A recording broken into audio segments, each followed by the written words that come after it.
मान लीजिए एक ऐसी कंपनी है जहां सुबह ऑफिस आकर हाजिरी लगाने के बाद आपको काम की कोई जल्दी नहीं होती, आपको बस आराम से बैठकर टाइम पास करना है, कुछ खाना पीना है या गेम खेलना है, कोई रोकने वाला नहीं है क्योंकि बॉस देर से आते हैं और जब वो आते हैं तो रिसेप्शन वाली कलीग नीचे के सीसीटीवी कैमरे पर नजर रखती है। जैसे ही बॉस की गाड़ी दिखती है वो तुरंत सबको बता देती है। बॉस के आने के बाद भी आपको बस कुछ ही मिनटों के लिए काम करने का नाटक करना पड़ता है। जैसे ही बॉस अपने केबिन में जाते हैं आप फिर से अपना टाइम पास शुरू कर सकते हैं। साथ ही कंपनी में मिलने वाली फ्री चाय और स्नैक्स के मजे ले सकते हैं। अगर आपको ऑफिस में बैठे बैठे बोरियत हो रही है तो आप अपने दोस्तों के साथ नीचे जाकर चाय नाश्ता करके टाइम पास कर सकते हैं। तो बधाई हो, आपने बिना कुछ किए पूरी सुबह की सैलरी कमा ली है। लेकिन हाँ, कंपनी का एक बहुत ही सख्त नियम है, शाम को छुट्टी के बाद किसी को भी ऑफिस में रुकने की इजाजत नहीं है। ये कंपनी ओवरटाइम के सख्त खिलाफ है। अगर आपकी तबियत खराब होती है तो बस एक मेडिकल सर्टिफिकेट दिखाओ और बॉस अपनी जेब से आपके इलाज का खर्चा उठाएंगे और आपको पेड लीव भी मिलेगी। तो क्या आप ऐसी कंपनी में काम करना चाहेंगे? ऐसे बॉस के लिए काम करना चाहेंगे? जवाब देने की जल्दी मत कीजिए, पहले इस फिल्म की पूरी कहानी सुन लीजिए। हेलो दोस्तों, मैं हूं डेविड। सच कहूं तो पिछले कुछ सालों में सस्पेंस से भरी भारतीय फिल्मों ने तहलका मचा रखा है। अंधाधुन, दृश्यम और महाराजा जैसी हर फिल्म ने अपने सस्पेंस से सबका दिमाग हिला दिया है। और आज हम जिस फिल्म की बात करने जा रहे हैं उसका नाम है गोलम, जो बिल्कुल इन्हीं फिल्मों की टक्कर की है। इसमें सस्पेंस कूट कूट कर भरा है। जिस बॉस को सारे कर्मचारी इतना प्यार करते थे उसकी वॉशरूम में रहस्यमयी तरीके से मौत हो जाती है। मौकाए वारदात बिल्कुल साफ है, वहाँ हाथापाई का कोई नामो निशान नहीं है। सब कुछ देखकर यही लगता है कि ये एक हादसा है। लेकिन जैसे जैसे इन्वेस्टिगेशन आगे बढ़ती है और एक के बाद एक राज खुलते हैं तो एक ऐसा खौफनाक सच सामने आता है जो सबके होश उड़ा देता है। और सबसे ज्यादा चौंकाने वाली बात तो ये है कि जब कातिल पकड़ा जाता है तो इस केस का पुलिस अफसर खुद उसे बचाने की कोशिश करता है। आखिर ये सब क्या है, आइए देखते हैं। कहानी की शुरुआत में कॉर्पोरेट मजदूरों की आम जिंदगी दिखाई जाती है। सुबह उठकर जल्दी जल्दी तैयार होना और कुछ लोग तो नाश्ता करने का टाइम न मिलने की वजह से रास्ते में ही कुछ स्नैक्स खाकर अपना काम चला लेते हैं। ऑफिस पहुंचने के बाद वो सबसे पहले अपनी अटेंडेंस लगाते हैं। लेकिन ये मत सोचिए कि वो इतनी सुबह ऑफिस काम करने के लिए आए हैं, बिल्कुल नहीं। एक पक्के कॉर्पोरेट मजदूर की तरह वो इस टाइम का पूरा इस्तेमाल टाइम पास करने में करते हैं, क्योंकि अभी तक बॉस नहीं आए हैं। इनमें से कुछ लोग गेम खेलते हैं, कुछ लोग खाते पीते और गपशप करते हैं और कुछ तो अभी तक रास्ते में ही होते हैं। देखते ही देखते टाइम बीत जाता है और बिना कुछ किए इन कुछ घंटों की सैलरी उनकी जेब में आ जाती है। इसके बाद बॉस के आने का टाइम हो जाता है। इसके लिए भी उन्होंने पहले से ही पूरी तैयारी की हुई है। रिसेप्शन पर काम करने वाली लड़की जैसे ही कैमरे में बॉस की गाड़ी को देखती है तो बस उसके एक इशारे पर सब लोग तुरंत काम करने की एक्टिंग शुरू कर देते हैं। बाहर से देखने पर लगता है कि सब बहुत बिजी है, लेकिन असल में वो बस कंप्यूटर की स्क्रीन को रिफ्रेश कर रहे होते हैं। इनका सीधा सा फंडा है कि बॉस नहीं है तो खुलकर टाइम पास करो और बॉस आ गए हैं तो छुप कर टाइम पास करो। बॉस ऑफिस आने के बाद एक चक्कर लगाते हैं, तभी उनकी नजर एक खाली सीट पर पड़ती है। पास बैठा कलीग तुरंत बताता है कि जो बंदा नहीं आया है उसने कल रात बहुत देर तक बिना एक्स्ट्रा पैसे के ओवरटाइम किया था, जिस वजह से आज उसे आने में देर हो गई। और ये लेट आने वाला इंसान वही हैंडसम लड़का है जो अभी अभी बाइक से आ रहा था। इससे साफ पता चलता है कि ऑफिस के सभी कर्मचारी आपस में एक दूसरे का कितना साथ देते हैं। इसके बाद रिसेप्शन वाली लड़की बॉस को आज के शेड्यूल के बारे में बताती है। तभी बॉस उस लेट आने वाले कर्मचारी के बारे में कहते हैं कि हमारी कंपनी में ओवरटाइम नाम की कोई चीज नहीं है। जो आपकी शिफ्ट का टाइम है उसी टाइम पर आइए और छुट्टी होने पर सीधे घर जाइए। अगर किसी के साथ डेट पर जाना है तो डेट पर जाइए। फिर बॉस बताते हैं कि अगले कुछ दिनों के लिए वो बिजनेस ट्रिप पर जा रहे हैं। अगर ऑफिस का कोई काम हो तो वो उन्हें ईमेल पर अपडेट कर दे। इसके बाद वो लड़की बाकी लोगों को उनके काम के बारे में बताती है, लेकिन इसके बावजूद कोई काम नहीं करता और कुछ लोग तो चाय नाश्ते के लिए बाहर चले जाते हैं। सच में ये कंपनी रिटायरमेंट के बाद काम करने के लिए एकदम परफेक्ट है। लेकिन ये बस तूफान के आने से पहले की शांति थी, क्योंकि अब कुछ बहुत बुरा होने वाला था। मीटिंग में सेक्रेटरी को अचानक एक फोन आता है। वो तुरंत बॉस को ढूंढने जाती है, लेकिन शीशे से देखती है कि बॉस केबिन में नहीं है। बाकी लोगों से उसे पता चलता है कि बॉस वॉशरूम गए हैं। काम बहुत जरूरी था, इसलिए बॉस के बाहर आने का इंतजार किए बिना सेक्रेटरी सीधे वॉशरूम का दरवाजा खटखटाने लगती है। साइलेंस। लेकिन पता नहीं बॉस को क्या हो गया था, अंदर से कोई आवाज नहीं आती है और दरवाजा भी अंदर से लॉक था। ये देखकर सेक्रेटरी घबरा जाती है कि कहीं बॉस के साथ अंदर कुछ अनहोनी तो नहीं हो गई। अगर बॉस को कुछ हो गया तो हमारी सैलरी कौन देगा? इसलिए वो बाकी लोगों से मास्टर की मंगवाती है ताकि दरवाजा खोला जा सके। दरवाजा खुलते ही सबके होश उड़ जाते हैं। बॉस खून से लथपथ जमीन पर पड़े थे। कुछ लोग बॉस को अस्पताल ले जाने की सोचते हैं, लेकिन जब सेक्रेटरी आगे बढ़कर चेक करती है तो पता चलता है कि बॉस की मौत हो चुकी है। अब यहाँ से कहानी सीरियस हो जाती है, इसलिए मजाक छोड़कर हम इन्वेस्टिगेशन पर फोकस करते हैं। आप लोग भी अंदाजा लगाइए कि कातिल कौन हो सकता है। और हाँ, जिन्होंने फिल्म देखी है वो स्पॉइलर मत देना। इसके बाद पुलिस और फॉरेंसिक टीम वहां पहुंच जाती है। इस केस की जिम्मेदारी इस हटे कटे पुलिस अफसर संदीप को मिलती है। तभी उसके फोन की घंटी बजती है। ये उसके सीनियर का फोन था जो संदीप को हिदायत देता है कि इस केस को पूरी गंभीरता से ले और सच का पता लगाकर ही दम ले, क्योंकि मरने वाला इंसान मिनिस्टर का बहुत अच्छा दोस्त था। फॉरेंसिक टीम डेड बॉडी की शुरुआती जांच करती है। बॉस के चेहरे की मांसपेशियां अकड़ गई थी, जिससे पता चलता है कि मौत करीब 1 घंटे पहले हुई है। सिर पर एक गहरी चोट के अलावा शरीर पर कहीं और कोई चोट का निशान नहीं था। इसके अलावा बॉस की पैंट पर कॉफी के दाग थे और ड्रॉर में रखी दवाइयों से पता चलता है कि उन्हें क्रॉनिक ऑब्स्ट्रक्टिव पल्मोनरी डिजीज यानी फेफड़ों की बीमारी थी। आसान भाषा में बताओ तो जब कोई इंसान बहुत ज्यादा स्मोकिंग करता है या धूल मिट्टी में रहता है तो फेफड़ों की नसें ब्लॉक हो जाती है, जिससे सांस लेने में बहुत दिक्कत होती है। इन सारी बातों को जोड़कर फॉरेंसिक टीम एक थ्योरी बनाती है। ऐसा लगता है कि बॉस की पैंट पर कॉफी गिर गई थी, जिसे साफ करने के लिए वो वॉशरूम गए होंगे। तभी अचानक उन्हें सांस लेने में दिक्कत होने लगी और उनका बैलेंस बिगड़ गया। वो जमीन पर गिर पड़े, जिससे उनके सिर के पिछले हिस्से पर गंभीर चोट आई और उनकी मौत हो गई। इसलिए हो सकता है कि ये कोई कत्ल नहीं बल्कि एक हादसा हो। हालांकि ये थ्योरी बिल्कुल सही लग रही थी, लेकिन इस केस में अभी भी कई सवाल बाकी थे। पहला सवाल ये था कि वॉशरूम का फर्श बिल्कुल सूखा था, तो वहां फिसलने का कोई चांस ही नहीं है और अभी तक डेड बॉडी की पूरी तरह से जांच भी नहीं हुई थी, इसलिए हम यकीन से नहीं कह सकते कि मौत सिर की चोट से ही हुई है। इसके अलावा अगर कोई वॉशरूम में कपड़े साफ करने जाता है तो उसे दरवाजा अंदर से लॉक करने की क्या जरूरत है? साथ ही वॉशरूम के अंदर से एक मुड़ा हुआ कागज का टुकड़ा भी मिलता है। इन सब बातों से तो यही लगता है कि ये कोई साधारण हादसा नहीं है। इसके बाद पुलिस डेड बॉडी को पोस्टमार्टम के लिए भेज देती है। संदीप ऑफिस के सभी कर्मचारियों को एक जगह इकट्ठा करता है और उनसे कहता है कि जब तक इस केस की सच्चाई सामने नहीं आ जाती कोई भी ऑफिस से बाहर नहीं जाएगा। अगर किसी को वॉशरूम भी जाना है तो पहले उसे बताकर जाना होगा। इसके बाद संदीप मौकाए वारदात की कोने कोने की अच्छे से तलाशी लेना शुरू करता है। वो देखता है कि वॉशरूम के अंदर दरवाजे के हैंडल पर खरोंच के 2 गहरे निशान थे। ऐसा लग रहा था कि ये किसी इंसान ने किया है। हो सकता है कि बॉस वॉशरूम में फंस गए हों और दरवाजे का लॉक खराब होने की वजह से उन्होंने बाहर निकलने के लिए हैंडल को जोर से खींचा हो। संदीप तुरंत एक चाबी बनाने वाले को बुलाता है ताकि वो चेक कर सके कि लॉक में कोई खराबी तो नहीं है, लेकिन चाबी वाला अच्छे से चेक करने के बाद बताता है कि लॉक बिल्कुल ठीक काम कर रहा है। अब ये बात पूरी तरह से साफ हो चुकी थी कि ये कोई हादसा नहीं है। इसके बाद वो लोग सीसीटीवी फुटेज चेक करते हैं जिसमें बिल्कुल वैसा ही दिख रहा था जैसा उन्हें लगा था। बॉस अपने केबिन से निकलकर वॉशरूम में अपनी पैंट पर गिरे कॉफी के दाग साफ करने गए थे। अब संदीप का दिमाग बुरी तरह चकरा रहा था कि बॉस ने वॉशरूम का दरवाजा अंदर से लॉक क्यों किया, और अगर लॉक कर भी लिया था तो हैंडल पर खरोंच के निशान बताते हैं कि उन्होंने बाहर निकलने की कोशिश की थी, लेकिन फिर दरवाजा क्यों नहीं खुला? इस बात पर पास खड़ा एक जूनियर अफसर कहता है कि इसमें कोई बड़ी बात नहीं है क्योंकि उसे भी वॉशरूम में दरवाजा लॉक करने की आदत है। फिर वो अपनी एक थ्योरी बताता है कि जब बॉस वॉशरूम गए और दरवाजा बंद करके कपड़े साफ करने लगे तभी उन्हें सांस लेने में दिक्कत होने लगी और वो गिर पड़े। इस बीच उन्होंने उठकर दरवाजा खोलने की कोशिश जरूर की होगी, लेकिन तबीयत अचानक ज्यादा खराब होने की वजह से वो ऐसा नहीं कर पाए और किसी को मदद के लिए नहीं बुला सके। जूनियर अफसर की इस थ्योरी को संदीप तुरंत खारिज कर देता है क्योंकि उसने पहले ही वॉशरूम के फर्श को अच्छे से चेक किया था। वहां किसी के घिसटने के कोई निशान नहीं थे। इसका मतलब है कि गिरने के बाद बॉस अपनी जगह से हिले ही नहीं। तभी एक पुलिस वाला याद दिलाता है कि जब बॉस वॉशरूम में थे तो उसी दौरान 3 महिला कर्मचारी भी वॉशरूम के आसपास मौजूद थी, लेकिन संदीप उनसे पहले ही पूछताछ कर चुका था कि वो सिर्फ वॉशरूम के पास लगे वाटर कूलर से पानी पीने गई थी और इतने कम समय में वो कुछ और कर भी नहीं सकती थी। केस की इन्वेस्टिगेशन फिर से उलझ जाती है। अब संदीप मरने वाले की फैमिली बैकग्राउंड और उसकी पर्सनल लाइफ के बारे में असिस्टेंट से पता चला कि बॉस जिसका नाम जॉन था उसने 2 बार शादी की थी, लेकिन दोनों बार तलाक हो गया। इस दुनिया में उसका इकलौता रिश्तेदार उसका एक भाई है जो अभी अमेरिका में है और वो भी बहुत अमीर है। अगर दोनों के पैसों को मिला दिया जाए तो उनकी 10 पुश्तें आराम से खा सकती है, इसलिए पैसों के लिए कत्ल की बात तो हो ही नहीं सकती। इसके अलावा जॉन का बिजनेस पार्टनर भी था जिसका नाम जॉर्ज था। वो दुबई में उनका बिजनेस संभालता था। जॉन की मौत की खबर सुनकर वो भी यहाँ आ रहा था। इस हिसाब से जॉर्ज पर सबसे ज्यादा शक था क्योंकि जॉन के मरने पर सबसे ज्यादा फायदा उसी को होता। बेशक ये सिर्फ एक शक था और बाकी लोगों पर से भी शक हटाया नहीं जा सकता था, इसलिए संदीप ने सभी एम्प्लॉयज के फोन अपने कब्जे में लिए और उनसे पूछताछ शुरू की। सबसे पहले मैनेजर की बारी आई कि वो जॉन के पास क्यों गया था। मैनेजर ने मर्डर से पहले की पूरी कहानी सच सच बता दी। आज सुबह वो मीटिंग में था, तभी अचानक उसे दूसरे बॉस जॉर्ज का फोन आया। उसने कहा कि जॉन का फोन नहीं लग रहा है तो उसने मैनेजर को देखने के लिए भेजा। इसके बाद ही टॉयलेट में उसकी लाश मिली। इसके अलावा उन्हें ये भी पता चला कि मैनेजर पहले जॉर्ज के साथ काम कर चुका था, इसलिए अगर जॉर्ज कातिल हुआ तो मैनेजर उसका साथी हो सकता है। इसके बाद संदीप ने सबसे पूछा कि जब बॉस टॉयलेट में बेहोश हुआ तो क्या किसी ने भी अंदर से कोई आवाज नहीं सुनी। एक मोटी लड़की ने बताया कि उस वक्त सफाई वाली आंटी सफाई कर रही थी जिससे पूरे ऑफिस में वैक्यूम क्लीनर की तेज आवाज आ रही थी। सबसे पूछताछ के बाद भी कोई खास सुराग नहीं मिला। फिर संदीप ने सिक्योरिटी गार्ड से पूछा कि उस वक्त वो क्या कर रहा था। गार्ड ने कहा कि सुबह वो कचरा जला रहा था जो ऑफिस का रोज का कचरा था और ये उसका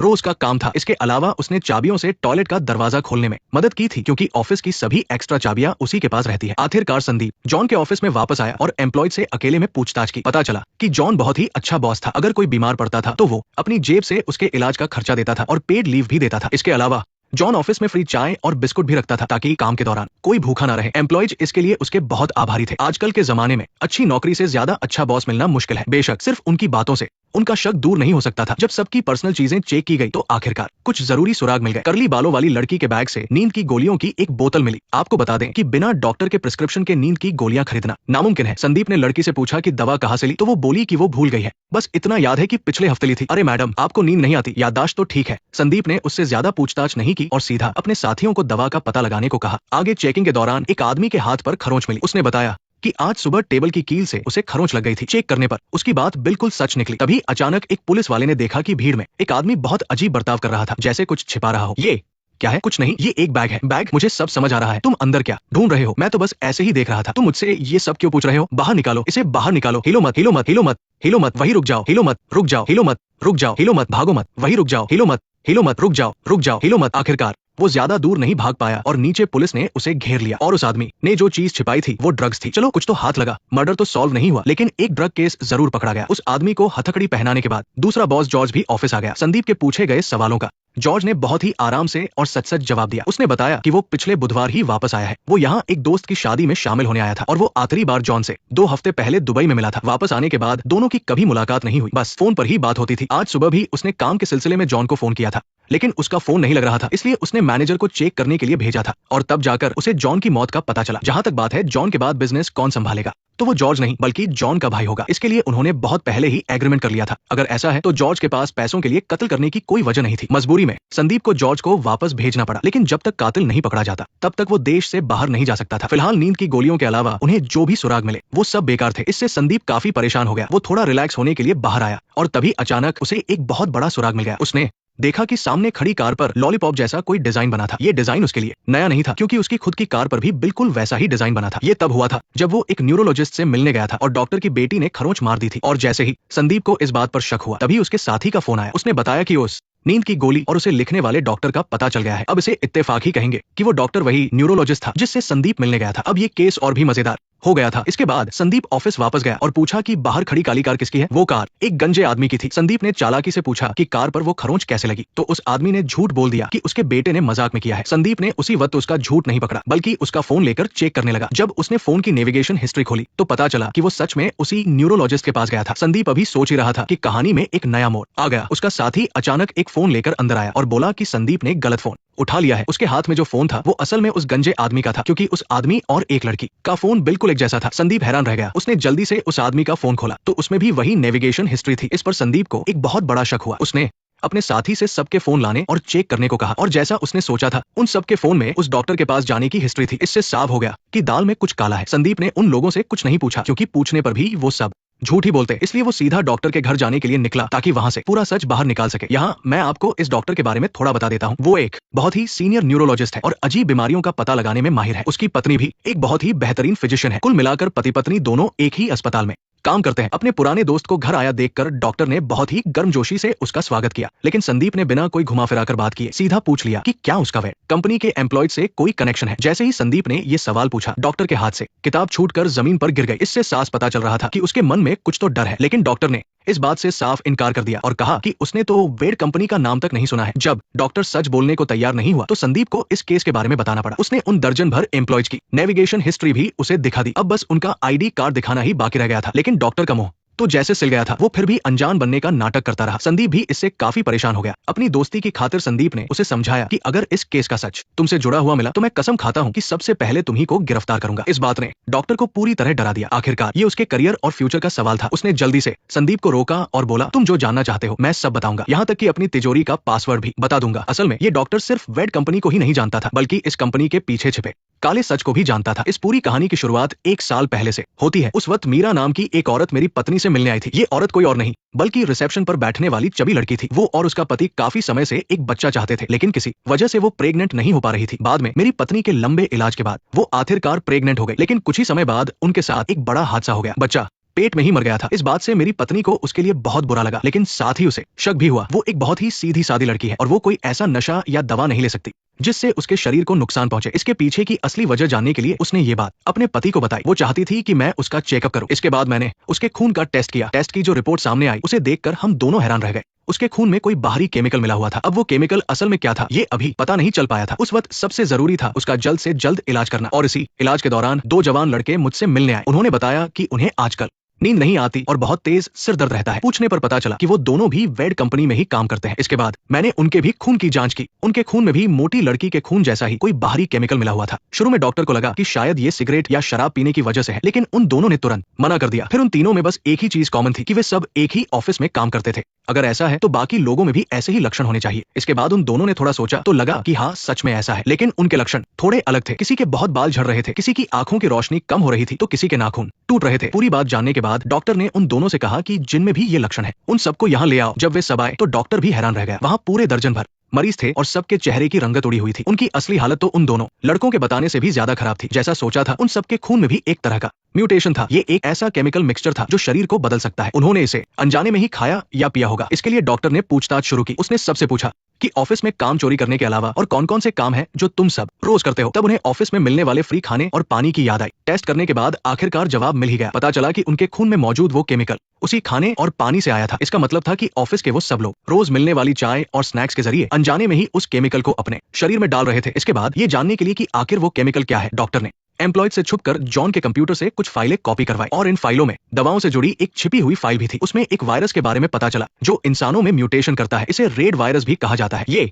वायरस एक बायोटेक कंपनी से आया था और इस कंपनी को बनाने वाला कोई और नहीं बल्कि जॉन और उसका सगा भाई था। यानी वेड कंपनी तो बस दुनिया को दिखाने के लिए एक नाटक थी। असली पैसा तो ये बायोटेक कंपनी कमाती थी। जहां तक बात है कि वो पैसा कैसे कमाते थे तो मैं आपको समझाता हूँ। सबसे पहले इस कंपनी ने दो चीजें बनाई। एक था रेड वायरस और दूसरा था उस वायरस का एंटीडोट। उनका प्लान बहुत ही सिंपल था। पहले इस खतरनाक रेड वायरस को बनाओ, फिर इसके एंटीडोट पर कब्जा कर लो। जब वायरस फैलेगा तो लोग अपनी जान बचाने के लिए मुंह मांगे दाम पर उनका एंटीडोट खरीदेंगे। इस तरह वो छप्पर फाड़ के पैसे कमा सकता था। लेकिन क्योंकि एंटीडोट अभी पूरी तरह से तैयार नहीं था, इसलिए जॉन ने अपनी ही कंपनी के लोगों को एक्सपेरिमेंट के लिए गिनी पिग बना लिया। अब सवाल है कि उनमें इतने खतरनाक लक्षण क्यों दिखे। इसका जवाब ही बहुत आसान है। जैसे किसी भी सही दवा को इस्तेमाल करने से पहले इंसान की सेहत और बॉडी टाइप के हिसाब से टेस्ट किया जाता है और उसकी डोज सेट की जाती है। लेकिन जॉन ने इन सब की कोई परवाह नहीं की। उसने सीधा चाय और स्नैक्स में वो एंटीडोट मिला दिया ताकि हर एम्प्लॉय चाहे उसकी सेहत कैसी भी हो उसे खा ले। ये तो बिना सोचे समझे दवा खाने जैसा था। हर किसी के जीन्स और सेहत अलग होती है, इसलिए इस जहरीले केमिकल का असर भी सब पर अलग अलग हुआ। जिनकी बॉडी सेंसिटिव थी या जिन्हें पहले से कोई बीमारी थी, उनके लक्षण और भी बुरे हो गए। और एक बार ये एंटीडोट शरीर में चला गया तो फिर इसका कोई इलाज नहीं था। हाँ, एंटीडोट ने उनके शरीर में अपना पहला स्टेज पूरा कर लिया था, इसलिए अब उन्हें और कोई नुकसान नहीं होगा। लेकिन जो लोग गंजे हो गए उनके बाल वापस नहीं आएंगे। जिनकी नजर कमजोर हो गई वो लेजर सर्जरी से भी उसे ठीक नहीं करा सकते। उनका ये दर्द कुछ दिनों का नहीं बल्कि जिंदगी भर का था। इसके बाद डॉक्टर ने ये सारी बातें उन लोगों को बता दी और उस दिन के बाद से वो सब डॉक्टर के पास कभी वापस नहीं आए। सच जानने के बाद संदीप वापस ऑफिस आया। उसने जब वहां के लोगों की ये बुरी हालत देखी तो उसका दिल पसीज गया। तभी एक पुलिस वाले ने आकर पूछा कि इन लोगों का क्या करना है, क्या इन्हें यही छोड़ दें या फिर सबको पुलिस स्टेशन ले चले। संदीप ने थोड़ी देर सोचा और एक फैसला किया। उसने तय किया कि वो सबको आजाद छोड़ देगा और उसने इस केस को भी एक एक्सीडेंटल डेथ यानी हादसे में हुई मौत बताकर बंद कर दिया। वापस जाने के बाद संदीप अभी भी सोच रहा था कि आखिर किस एम्प्लॉय ने जॉन का कत्ल किया होगा। तभी अचानक फोरेंसिक डॉक्टर का फोन आया। उसने बताया कि मौत सिर के पीछे चोट लगने से नहीं हुई है। बहुत मुमकिन है कि उसकी मौत फेफड़ों की बीमारी की वजह से हुई हो, लेकिन पक्का करने के लिए अभी और टेस्ट करने होंगे। फोन रखने के बाद संदीप ने फिर से केस के बारे में सोचना शुरू किया। तभी उसकी नजर जमीन पर एक मरी हुई कॉकरोच को ले जाती हुई चींटियों पर पड़ी और इसी से उसे इस पूरे मर्डर की कहानी और इसके पीछे का पूरा सच समझ में आ गया। ये एक ग्रुप मर्डर था। ऑफिस में मौजूद हर एक इंसान कातिल था। उन सबने मिलकर इतनी सफाई से काम किया था कि ये मर्डर एकदम परफेक्ट लग रहा था। अब मैं आपको संदीप के अंदाजे से जॉन की मौत की पूरी कहानी डिटेल में समझाता हूँ। जब सबको पता चला कि उनकी ये हालत जॉन की वजह से हुई है तो उन सब ने मिलकर मर्डर का प्लान बनाया। सबसे पहले उन्होंने रोज जॉन की रूटीन को देखा, जैसे वो कितने बजे ऑफिस आता है, कितने बजे कॉफी पीता है। जब उन्हें रूटीन समझ आ गया तो उन्होंने आपस में काम बांट लिया। हर किसी को अपना काम अच्छे से पता था। जब सब कुछ एकदम परफेक्ट हो गया तो उन्होंने एक खास दिन चुना और अपना मर्डर प्लान शुरू किया। पहला कदम, उस दिन एक आदमी बाकी सबसे कुछ मिनट पहले ऑफिस पहुंचा। उसने ऐसे नाटक किया जैसे वो वाटर कूलर से पानी लेने जा रहा हो। फिर उसे दीवार से सटकर टॉयलेट में जाना था, क्योंकि ऐसा करने से वो कैमरे में नजर नहीं आता। अपने फिंगरप्रिंट ना छोड़ने के लिए उसने अपने कपड़े से पकड़कर टॉयलेट का दरवाजा खोला और लॉक का बटन दबा दिया। इसके बाद उसने एक मुड़ा हुआ कागज दरवाजे की दरार में फंसा दिया ताकि जब भी कोई दरवाजा खोलेगा वो कागज नीचे गिर जाएगा और दरवाजा बंद होकर अपने आप लॉक हो जाएगा। दूसरा कदम, जो आदमी कार से आता है वो अपनी कार कार्बन डाइऑक्साइड सिलेंडर के पास खड़ी करेगा। तीसरा कदम, जानबूझकर लेट आने वाला आदमी फोन पर बात करने का नाटक करते हुए कैमरे के ब्लाइंड स्पॉट में जाएगा। फिर वो उसी कार के सहारे चढ़कर कार्बन डाइऑक्साइड के रैक पर जाएगा और एक गुब्बारे को बीच से फाड़कर टॉयलेट के वेंट पाइप पर लगा देगा। इसके बाद वो रैक पर रखे पाइप का एक सिरा उस गुब्बारे के मुंह से जोड़ देगा। ध्यान रहे कि ये पाइप गार्ड ने पहले से ही वहां रखा हुआ था। ये सब करने के बाद वो फिर से फोन पर बात करने का नाटक करते हुए बाहर आएगा और नॉर्मल तरीके से काम पर लग जाएगा। चौथा कदम, सफाई वाली आंटी ऑफिस में जाकर बॉस के लिए कॉफी बनाएगी और इसी मौके का फायदा उठाकर वो चुपके से